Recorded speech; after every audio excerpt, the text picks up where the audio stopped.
Burrobot es un podcast de ciencia ficción. En este espacio damos rienda suelta a nuestro entusiasmo por la ciencia ficción, sobre todo en el cine y la literatura, pero sin dejar afuera la cultura popular. Somos Leti Partida y Lalo Limas. No somos expertos, esta es una charla entre amigos.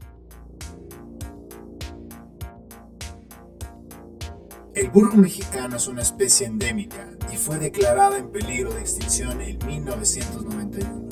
Desde entonces, la ciencia ha buscado la forma de evitar su desaparición y modificar sus capacidades con tecnología.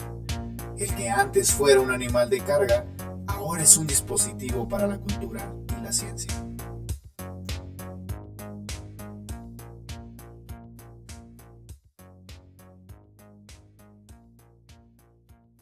Pues el día de hoy, Lalo y yo vamos a platicar de ovnis, cuyo tema es de expertise total. Este señor tiene un doctorado en ufología.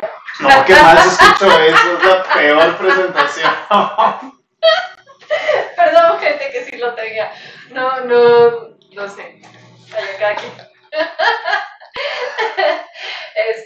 Pero bueno, aquí sí tiene como más tema aquí Lalo que platicar. Sí, hola, ¿cómo Hola. estás? Pues ya, mira, esa presentación estuvo muy pseudocientífica para mi gusto, pero fíjate que es uno de los mames que traen ahí en la escuela en la que trabajo mis alumnos, como hablo tanto de eso, me dieron el reconocimiento como el maestro más pseudocientífico, porque no paro de hablar de eso, pero es muy divertido, muchas gracias por ese. Porque no lo habíamos hecho. Lo voy a imprimir para colgarlo aquí en alguna... No, ¿sabes qué necesitas? El póster de Mulder. El de I Believe. Y es psicólogo. Ajá, y es psicólogo. ¿ves? Mulder es psicólogo. Ya, o sea, está tu tótem. Claro.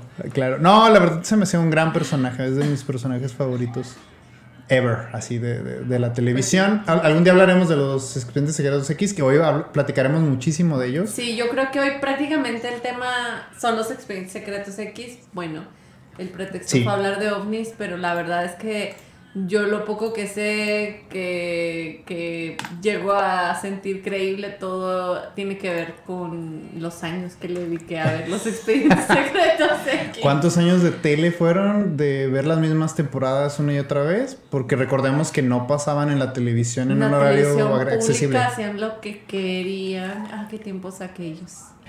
Así que bueno, el tema de hoy sí es a raíz del Día del OVNI. Ahorita lo platicamos sobre algunos de los datos que nos cayeron a nosotros. ¿Quién nos cayó? ¿Por qué? ¿Sigues? Sí, escuché. ¿Están callando? Fue Úrsula. Ah, tal vez. Tenemos una tortuga muy traviesa que nos calla. Es que los vecinos a lo mejor están callando a alguien, pero espero que no sean nosotros. No. No creo que están atentos escuchando el podcast. Que nos calle. Sí, nadie nos va a callar. No, la verdad es que el 2 de julio es el Día del OVNI, se le considera el Día del OVNI. Ahorita platicamos sobre el contexto en el que se da esto y el trayecto y no sé, modificación, evolución que ha tenido el OVNI como producto cultural ha sido muy impresionante. Yo creo, por eso yo quise dedicar este podcast a los OVNIs, dado por el día, ya saben que nos encanta, pero también en el argot de la cultura mexicana es muy interesante cómo lo regionalizamos. Como le pasa a los peruanos, que también ellos, por los avistamientos, y Ecuador también creo que es un lugar donde se reportan muchos avistamientos. Tenemos que hablar de Tampico. Tampico es un gran tema. Tenemos que hablar de Tampico. Ojalá deberíamos de ir a tomarnos una foto en ese busto de marcianito que existe en la playa, porque protegen ahí a los habitantes de Tampico. Y bueno, vamos a hablar del producto cultural que es el OVNI, no porque estemos apoyando que hay seres y que hemos visto y que tenemos pruebas. Platicaremos de todo, de los ufólogos, de los avistamientos, de cuáles son los errores casi siempre que se tienen de interpretar eso como evidencia, no sé, de muchas cosas. Ahí les tengo algunos datos divertidos sobre los ufólogos. Son seres muy divertidos, me encantan sus tramas. Estoy infiltrado desde hace mucho en un grupo de ufología ahí en Facebook. Espero que por este podcast no me saquen. Sí, pero ten cuidado. Pero sinceramente me parece como una muy buena puerta de entrada a la ciencia ficción. Creo que por ahí nacería mi comentario. Vamos a empezar hablando de... No, lo sacamos porque era el día del OVNI. El 2 de julio es el día del OVNI. Se le ha declarado así porque fue vamos a dar contexto del día. Exactamente, es por el avistamiento de Roswell, donde en Nuevo México, como todos saben la historia, o si no lo saben, pues esa es la razón. William Brazel se declara el primer testigo del avistamiento de Roswell. Todo esto nació porque vio una luz centellante en la noche de Nuevo México, en esta zona de Roswell. 1947, acá las fuentes no lo dicen, y pues vio un destello y fue a recoger unos rastros de lo que ven en las fotografías, y lo googlean, son las fotografías donde agarra pues como una tela de aluminio y todo eso, que ya sabemos que era un globo ahí medio aerostático y estas cosas, esto pero es bueno. El clima, ¿no? Ajá. Se supone. Se incendió y pues bueno, eso era, pero bueno, de esto dio pues partida pero esto ha al generado imaginario. Pop culture por más de 50 años. Exactamente. O sea, ya tenemos ¿cuántos años de esto? 70. Sí. Es interesante, hay muchas referencias a esto, pero a partir de aquí nace el interés público, o sea, la gente de pie, ciudadanos como ustedes y como yo, sin ser expertos en aviación, en lo que sea, pues observar el cielo. Eso creo que es una de las cosas que tiene una persona interesada sobre este tema, que rompe su cotidianidad para voltear a ver el cielo. Y cuestionarse, o sea, si realmente estamos solos. O sea, este es un cuestionamiento constante, por ejemplo, de Carl Sagan. Y es un cuestionamiento genuino que entra en una pregunta científica. Es una pregunta que puede abordar la ciencia. Y si la puede imaginar, la aborda la ciencia ficción. Por eso estamos hablando de los ovnis, no porque creamos así con fe en que existen los ovnis o que esto sea una secta entre O que de Leti y yo, verdad ¿no? nos abducen en la noche o todas estas cosas. O sea, hay cosas que no creemos, bueno, yo. Pero en realidad creo que como bien dice Lalo, o sea, es súper interesante todo lo que nos genera, todas las preguntas o sea, todos los cuestionamientos que generó esta serie de fotografías que no se tomaron de manera maliciosa ni nada. Es decir, o sea, esto precede a las manipulaciones de la imagen, finalidades de caos político, tal. No, o sea, yo realmente creo que es una cuestión de el imaginario. De fe. Sí, es eso. Es el discurso de boca en boca. De cómo una persona que vio algo, pues se va haciendo una duda, una especulación, a que se convierte en un hecho. Este dicho que dice que una mentira dicha varias veces se convierte en verdad, por ahí va, porque este discurso que nace de una percepción, tal vez, a lo mejor sí lo vio, no sé, ¿no? O sea, le empiezas a creer a la persona, porque piensas que ninguna persona te engañaría con algo así, tal vez, o porque a lo mejor hay una sospecha fundada en los militares, en el gobierno, en lo que tú quieras, ¿no? Y eso alimenta la idea de que fue algo real. Entonces, una persona que utiliza el argumento de que, también los fantasmas lo son, o sea, esto lo podemos llevar a diferentes planos, desde el esoterismo, algunas religiones, ya más formales. No estoy diciendo que todas las religiones están siendo alucinaciones de la gente, para nada, ¿no? Creo que ahí hay criterios sagrados que no tienen los ovnis. Bueno, ahorita les platico algunas cosas que sí, pero no necesariamente, ¿no? Entrarían, pero lo mismo lo justificamos con varios hechos que descansan en la percepción de quien lo dice.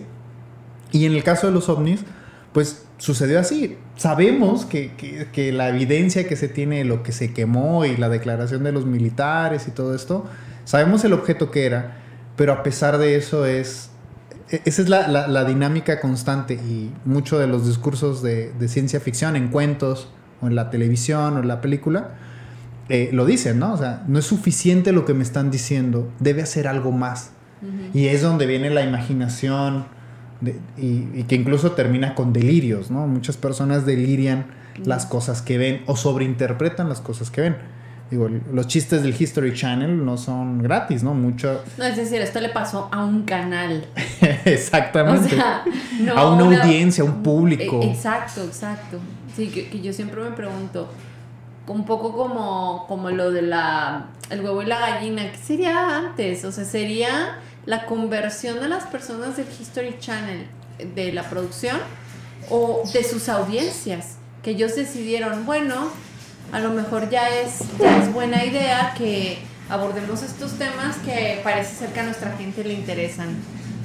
Y es una época pues de mucha represión, ¿no? De mucho control social, de dictaduras y...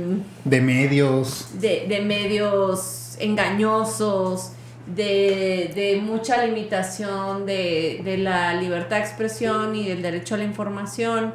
Entonces tenía como mucho sentido creer a partir de toda esta evidencia que había un mundo allá afuera y que nos están engañando, ¿no? Yo creo que incluso, o sea, científicamente cuando yo empecé a sacar como el tema de la pregunta de Carl Sagan, es que Carl Sagan era un chiquillo cuando todo eso pasó. Joven. Sí, no, niño. Bueno, niño. Ha de ser... Sí, más o menos le ha tocado todo el furor. O sea, este mismo furor, dime si no, o sea, esta pregunta, ¿estamos solos?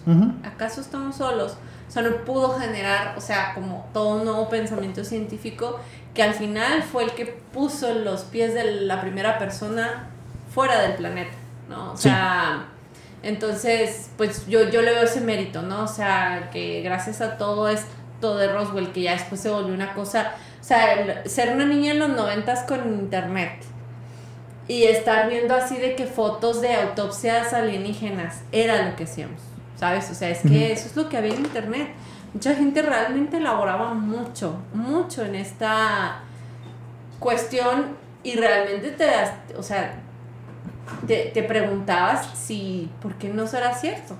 Fíjate que esa es la cuestión, ¿no? ¿Qué fue primero? Si la curiosidad que tienen los humanos o propiamente el hecho de que eso pudiera ser cierto.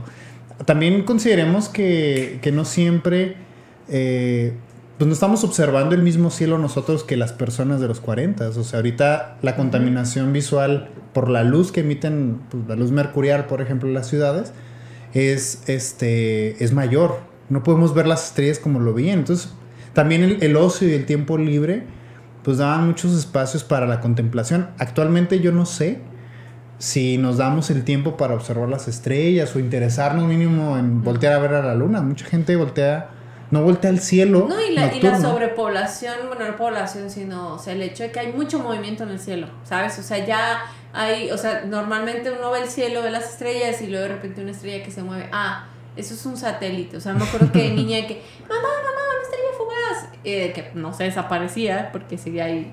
Y mi mamá, es un satélite. O ver las lucecitas de los aviones en la noche. O sea, esto no pasaba en el cielo en 1947. Fíjate, Suri pregunta acá en el chat que si hay registros históricos antes del siglo XX. Todas las interpretaciones previas al siglo, antes del siglo XX, pues son como especulaciones de lo que pudieron haber interpretado. Pero hay un dato de un caso en Alemania que pasa en el medievo, en 1561. Incluso hay grabados en libros de lo que se vio. Y son círculos, ustedes ven en el grabado o en el dibujo, círculos que tienen como una línea de movimiento, de trayectoria, exactamente, o que representa la trayectoria.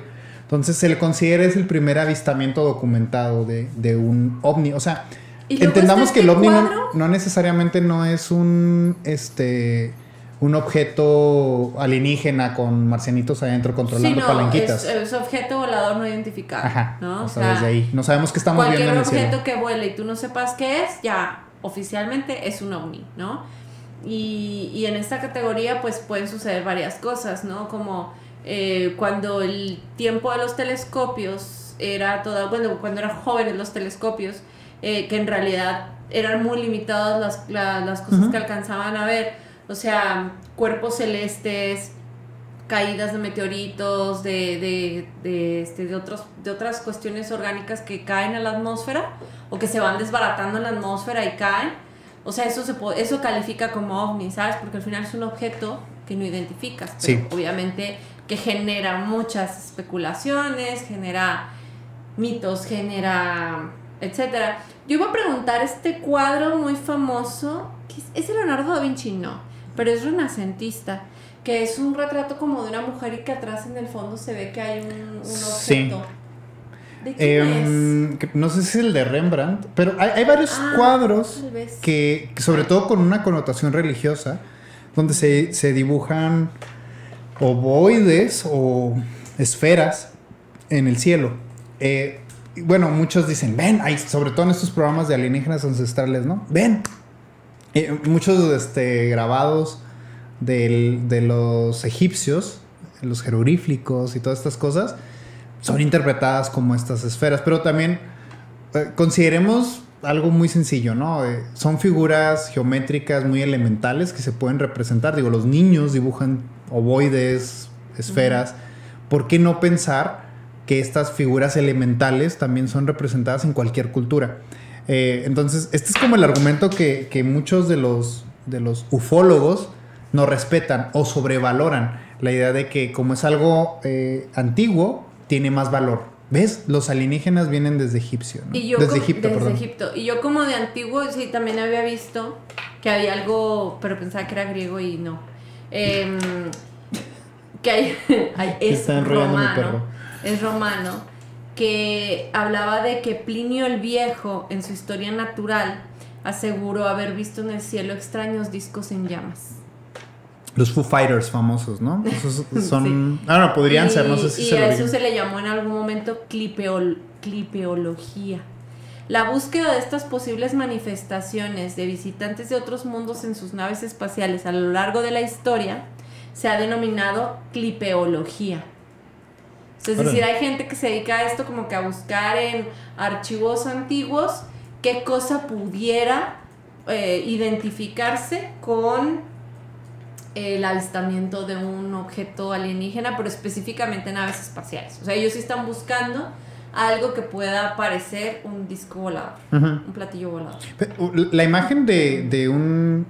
como lo dices, ¿no? De una esfera que transporta seres de otro planeta, no es una idea que aparece previa al siglo XX. Eso es bien interesante. O sea, no podemos interpretar que estos cuadros, digo, tendríamos que tener a las personas en vivo para diciéndonos qué es exactamente representar ahí. Porque a veces pudo a lo mejor ser esto, o sea, algún otro fenómeno astronómico. Algún otro fenómeno astronómico que ahora podríamos llamar de otra forma más científica, que pudo haber sido eso. Claro. O sea, simplemente el cometa Halley, ¿cuántos años no tuvo que ver con pestes y con desastres naturales y era una premonición? Y creo que la palabra desastre es, o sea, la etimología es de astro, o sea, viene... Sí, que viene un astro anunciando. O sea, por eso como que hemos agarrado muy bien todos la teoría más popularmente aceptada es justo de la extinción de los dinosaurios, es el fenómeno del meteorito, ¿no? O sea, cuando en realidad tampoco todavía de esto haya una certeza. Hubo tal meteorito, pero también hay muchos dinosaurios que en realidad evolucionaron, ¿no? O sea, o que ya estaban de salida muchos de ellos. Hay muchas teorías, ¿no? Sí, que son diferentes épocas, que no les tocó realmente la época del meteorito y tal, o sea, entonces, ¿pero por qué? Porque ya nuestro imaginario es como la muerte viene del cielo, ¿no? Los desastres, sí, todo aquello que no puedes controlar viene de arriba. Suena muy religioso, perdón.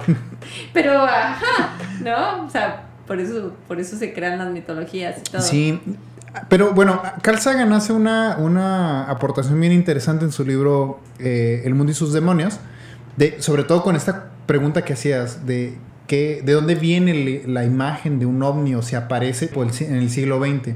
Porque Carl Sagan dice algo bien interesante en el libro. ¿Cómo es curioso que una vez que aparece el primer avistamiento, o sea, que se declara el primer avistamiento de un ovni públicamente, ¿no? La noticia de Roswell, por ejemplo, empieza a haber más. Empieza a pulular la idea de un ovni. Entonces, él lo explica en el texto de que el origen del ovni como idea proviene de un cuento de ciencia ficción de los 30s, en donde se publica en Estados Unidos. Es un cuento, creo que venía de Francia o de Inglaterra, no me acuerdo qué país es, disculpen, no me acuerdo bien la anécdota, pero viene en el libro del mundo y sus demonios, ahí lo pueden encontrar. Hay un capítulo total sobre abducciones y sobre ovnis, excelentes capítulos, donde Carl Sagan explica pues qué es lo que está pasando, ¿no? Con esta gente que piensa que se los lleva el ovni y gente que ha visto ovnis.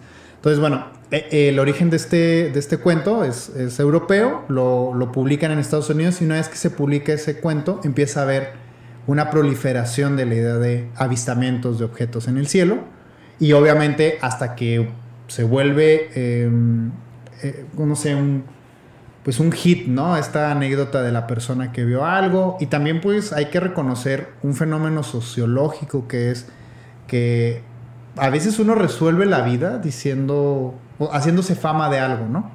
Y eso le pasa sobre todo a esta ciudad en Roswell, claro, de eso que ya vive. es un trademark, ¿no? Roswell, Nuevo México vive así, o sea, como Houston vive de la NASA, o sea, Roswell vive del avistamiento. A ver, a lo mejor no encontramos cosas interesantes que pasen en Nuevo México, como yo creo que Breaking Bad fue lo último después de lo de los ovnis, ya tomó mucha fama por esta serie. Ah, claro, a lo mejor ya hizo un lado A los ovnis, de sí. los ovnis. No se crean, es media broma, pero la verdad es que... Zona 51. ¿Dónde El está? área 51. Área 51. Sí, creo que es ahí en... Es en Nuevo México. En Nuevo México. En donde cae el... Ahorita te investigo. Ajá, ahí está. Digo, el Google... Sí, es el... Es la zona militar. Sí, es la zona militar, ¿no? Pues es más grande, ¿no? Pero bueno, se ubica en Roswell. Total, es como estos grandes así misterios, que es más alimentado por lo que la gente no tiene acceso de eso y que no le satisface la respuesta que sí es.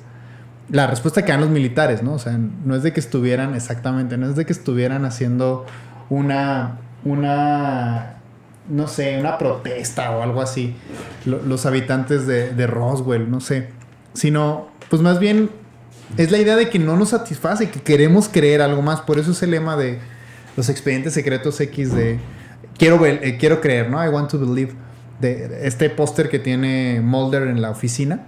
No sé si recuerden la serie o si no la han visto, pues este psicólogo del FBI pues está investigando casos que el FBI oculta en expedientes secretos, por eso se llama la serie así, y pues son cosas así como que rayan en lo esotérico. Este póster de I Want to Believe se vuelve el lema de la serie porque traslada la curiosidad o la duda de que hay algo más, ¿no? No es nada más la idea de que pues ya está la respuesta dada o determinada, sino más bien es una inventiva crear cosas con nuestra mente o con nuestra imaginación o con la propia curiosidad y la exploración que tenemos pues inherente a nosotros. Entonces el ovni juega mucho con esa creatividad de la idea de no tener una respuesta, una explicación satisfactoria. Entonces por eso el ovni se vuelve como un producto cultural anexo a todo lo demás de la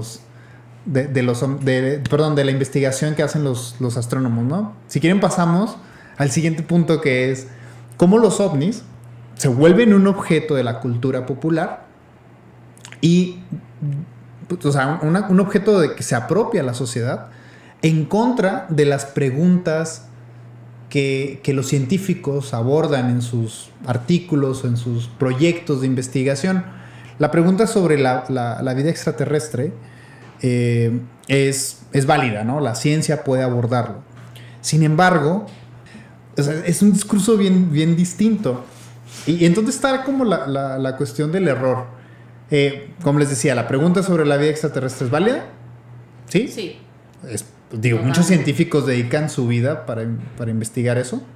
Exoplanetas, incluso hay astronomía, ¿no? O sea, trata de buscar bajo qué condiciones se pudiera sustentar una forma de vida. Y yo creo que aquí también hay un punto muy importante, o sea, por mucho que se les pueda de pronto refutar las pruebas, ¿no? O sea, que se les puedan refutar estas evidencias de avistamientos y tal, no quiere decir que se refuta la posibilidad, ¿no? Exacto. O sea, es decir, esto sigue vigente, sigue abierta esta pregunta y sigue siendo posible que sí, efectivamente, alguno de esos objetos sea un transporte alienígena. O sea, es decir, imposible no es. Tal vez la forma de contacto sí sea como en las películas de ciencia ficción. O sea, tal vez sí. Esta noción, esta idea, digo, por eso yo creo que los ufólogos a mí me encantan, porque los respeto mucho como interés, así de... Hay actitudes que no respeto, pero sus personas y su curiosidad a mí me generan mucha curiosidad, ¿no? De cómo funciona su cabeza. Lo que les quería comentar es, hace poquito pasó un objeto que tenía una forma, un asteroide en una forma como cilíndrica, y le pusieron un nombre muy largo, Oumuamua. Perdón, así se llama. Este objeto, pues tenía una forma como muy definida a una figura geométrica. Entonces sí parecía una... Bueno, se sospechó que a lo mejor era una nave. Porque era muy grande y porque tenía una forma pues, geométrica. O no era un asteroide como una amorfa. Forma, ajá, exacto, no era amorfa. Como, no sé, pensaríamos un asteroide. Pero bueno, si yo fuera alienígena, yo creo que sí utilizaría ese caballo de Troya de disfrazarme de asteroide, ¿no? Para que se asustaran en cuanto fuera llegando. Pero bueno, si revisan las notas, hubo mucha sospecha de la comunidad científica sobre qué era.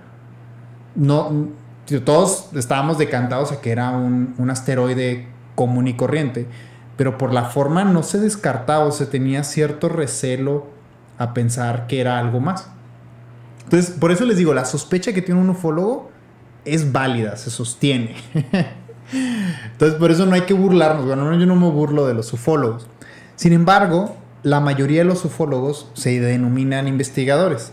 Ahorita platicamos del más conocido aquí en México.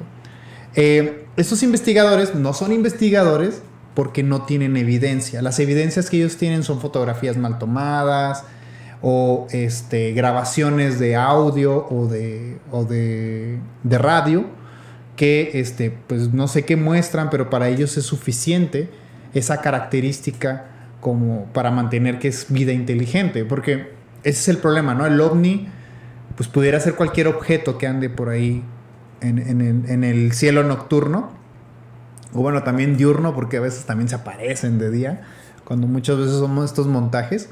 El ovni puede ser cualquier objeto. Sin embargo, el ufólogo cree que hay un ser extraterrestre, inteligente, y que tiene alguna intención sobre nosotros. Y son demasiadas ideas hiladas para sostenerse.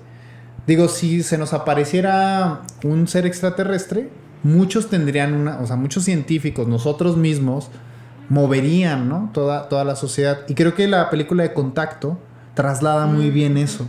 Todo lo que movería la alerta de encontrar algo. No sabemos qué es. Como mucha de la película, no sé si la han visto, ojalá la vean. Es una buena película sobre este primer, como dice la película, contacto. Con otra especie, como también lo platicamos con La Llegada. Sí, justo estaba pensando en La Llegada. O sea, eso es lo interesante, ¿no? O sea, ¿cómo reaccionaríamos hacia lo que se nos está manifestando, ¿no? El fenómeno nuevo que es pues un ser de otro planeta. Y haciendo de lado, digamos, la invasión, el belicismo implícito que suele haber, ¿no? En esta situación de que llegue alguien, por lo que hablábamos de la supremacía tecnológica, la dominación tecnológica, que posiblemente sea el mayor temor que tiene la humanidad, de que llegue alguien antes de que nosotros lleguemos o antes de que nosotros salgamos de aquí. Y sí, o sea, qué interesante cuando te lo planteas así, porque en esta cuestión de los avistamientos y los ovnis y las abducciones y todo esto, esto es una narrativa donde no hay invasión, ¿no? Donde si acaso hay secuestro, pero hay devolución. Ya lo de las abducciones, pues es un escalón más, ¿no? A la prueba de evidencia que están mostrando las personas que creen bueno, que son ufólogos, ¿no? Porque desafortunadamente se vuelve como una especie de profesión u oficio. O sea, hay gente que lucra con su labor de investigador. Lejos de los científicos que lo hacen pues de alguna manera pues justificada, ¿no? Porque hay una disciplina detrás. Pero la ufología... Exactamente, ¿no? Está legitimada. Pero no por una instancia de poder. O sea, no es porque la ciencia diga, esto es lo que se valida y esto no. No funciona así. Digo, hay muchos casos de personas que no son científicos con formación que terminan siendo validados por la ciencia. Sobre todo jóvenes. Es muy común que grandes carreras de científicos lleguen a una edad, pues no sé, 16, temprana. 17 años, temprana, es la palabra que quería decir. Bueno, en la cuestión de los ufólogos, pues no podemos sostener esa autoridad de que son investigadores, porque, bueno, para empezar, el nivel de evidencia pues no es suficiente. Muchos se plantearán por qué son discos, ¿no? Esta idea de que el ovni es un disco, pues muy representado en el cine, la verdad. Sí, yo creo que eso ya la tenemos muy comprada a través del cine. Como, ya está muy elaborada. Claro, sí, es como, ya no te cuestionas que sea de otra forma. La idea del objeto esférico o, bueno, en forma de disco, vamos a llamarle disco, proviene de una fotografía estadounidense sobre un pájaro que está tomada con velocidad rápida. Cuando la luz de la cámara, pues está... Bueno, no sé si ustedes saben, pero bueno, ni yo sé eso con precisión, pero el obturador, ustedes pueden regular qué tanta luz entra y a qué velocidad va a capturar esa luz. Entonces, si ustedes dejan que la luz pase muy rápido, creo que es así, y pasa un objeto, pues va a capturar como si estuviera moviendo, una estela. ¿no? Exactamente, sabe como una estela. Pues si ustedes fotografían un pájaro volando, lo que van a ver es borroso todo lo que están fotografiando y va a aparecer como un disco. Busquen fotografías. Muchas veces los ufólogos se burlan de ellos por eso, ¿no? Porque están fotografiando pájaros y como van en pleno vuelo, pues se ven como esferas o discos. Incluso pajareros, estas personas que se dedican a la observación de pájaros, exactamente. Yo estoy infiltrada en un grupo de pájaros. Yo también. No, pero ese sí saben que estás ahí. Bueno, ¿no? sí. Los ufólogos, ellos no quisieran. Pero si ellos supieran. Soy voyerista, o sea, solo estoy ahí de pájaros. Pájaro. Estoy solo viendo a esos pájaros. Ay, Leti. Perdón. Ven, que nos van a banear algún día. Nos van a banear un día. No es cierto.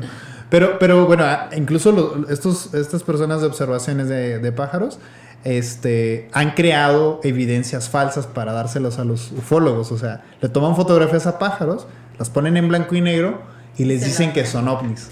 A ver, yo tengo una pregunta. Las venden.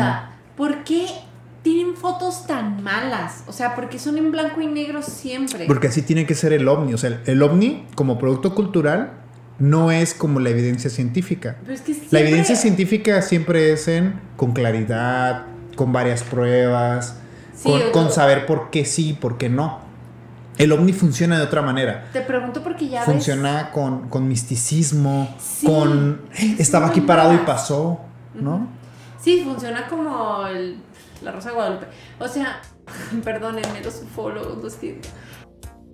El Ecos Asinusborg, también conocido como burro bot, es capaz de galopar hasta las estrellas. Gracias por compartir un rato con nosotros. Síguenos en nuestras redes sociales. Nos encuentras en YouTube, Facebook y ahora en Spotify. Puedes apoyar este proyecto a través de nuestros perfiles en Ko-fi.